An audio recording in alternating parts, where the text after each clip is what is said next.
બેફામ ડમ્પરે વધુ એકનો લીધો જીવ। વડોદરામાં વાઘોડિયા રોડ પર મોપેડ સવાર માતા પુત્રીને ઉડાવ્યા। 12 વર્ષીય કાવ્યા પટેલનું મોત, ડમ્પર ચાલક ફરાર।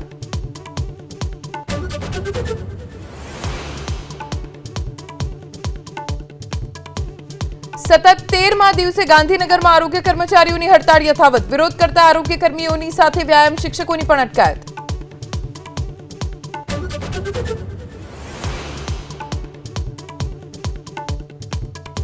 સુરતના માંગરોળના તાલુકા પંચાયતના સભ્ય ભરત પટેલની પોલીસ કસ્ટડીમાં તબિયત લથડી।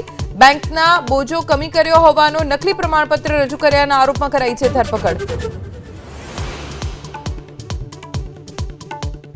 છત્તીસગઢમાં નક્સલીઓ સામે સુરક્ષા દળોનું મોટું ઓપરેશન, 16 નક્સલી ઠાર, 2 જવાન ઇજાગ્રસ્ત। ગૃહમંત્રી અમિત શાહે કહ્યું, નક્સલવાદ સામે વધુ સ્ટ્રાઇક।